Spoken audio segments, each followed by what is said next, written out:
അവധിക്കാലം വേറിട്ട രീതിയിൽ ആഘോഷമാക്കി മാറ്റുകയാണ് തൃശ്ശൂരിലെ ഒരു കൂട്ടം വിദ്യാർത്ഥികൾ.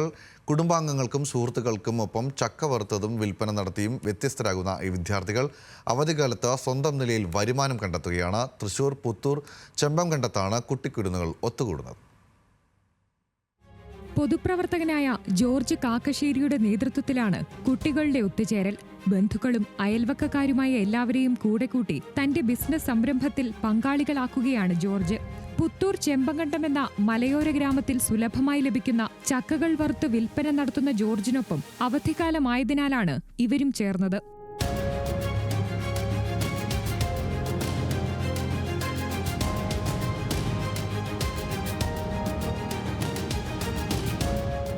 കുട്ടികളെ കൂടെ പങ്കെടുപ്പിച്ചുകൊണ്ടുള്ള ചക്കവറുക്കലിന് പിന്നിൽ മറ്റൊരു ലക്ഷ്യം കൂടി ജോർജിനുണ്ട്.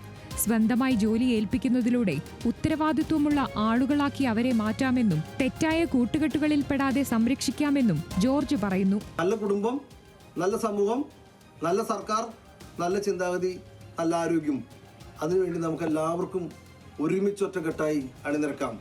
നല്ല ശുദ്ധമായ പ്രകൃതി തന്ന ഈ മായമില്ലാത്ത ചക്ക വറുത്തത് നമ്പർ 1 കേരളീ നമ്പർ 1 ഞങ്ങൾ സമൂഹത്തിന് സമർപ്പിക്കുകയാണ്.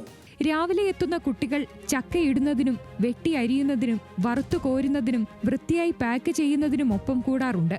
വാർഡ് മെമ്പർ നിമിഷ രതീഷ്, ജോർജിന്റെ മകൾ ഡോക്ടർ അനഘ, ചാരിറ്റി പ്രവർത്തകൻ തോമസ് ഐക്കരാട്ട് എന്നിവരുടെ നേതൃത്വത്തിൽ നടത്തുന്ന ചക്കവറവ് പരിപാടിയിൽ 4ാം ക്ലാസ് മുതൽ +2 വരെയുള്ള 20ഓളം കുട്ടികളാണ് ദിവസേന എത്തുന്നത്. ഞങ്ങൾ ഇന്നിവിടെ കൂടിയിരിക്കുന്ന ഒരു ചെറിയ സംരംഭം തുടങ്ങിയിരിക്കുകയാണ്. എന്താണെന്ന് വെച്ചിട്ടുണ്ടെങ്കിൽ വെക്കേഷൻ കാലത്ത് എല്ലാ പിള്ളേരും ഗ്രൗണ്ടുകളിൽ അല്ലെങ്കിൽ മറ്റുള്ള സ്ഥലങ്ങളിൽ പോയി ലഹരികൾക്കും മയക്കുമരുന്നിന് അടിമപ്പെട്ട് അവരുടെ വെക്കേഷൻ കാലം മൊത്തം ആകെ ഇതായി പോകും.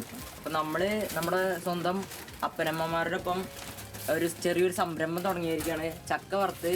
നമ്പർ 1 കേരളി എന്ന പേരിൽ വിൽപ്പന നടത്തുന്ന ചക്കയുപ്പേരിക്ക് വിപണിയിൽ ആവശ്യക്കാരും ഏറെയാണ്. തങ്ങൾ ചെയ്യുന്ന ചെറിയ ജോലിയിലൂടെ പോക്കറ്റ് മണി കൂടി ലഭിക്കുന്നതിനാൽ ഓരോ ദിവസവും ചക്ക വറുക്കാനെത്തുന്ന ചെമ്പങ്കണ്ടത്തെ കുട്ടികളുടെ എണ്ണവും ഏറിവരികയാണ്. ഇതിലൂടെ ലഭിക്കുന്ന ചെറിയ വരുമാനം ഉപയോഗിച്ച് സ്കൂൾ തുറക്കുമ്പോൾ പഠനോപകരണങ്ങൾ വാങ്ങാനാണ് വിദ്യാർത്ഥികൾ എല്ലാവരുടെയും തീരുമാനം. ന്യൂസ് മലയാളം, തൃശൂർ.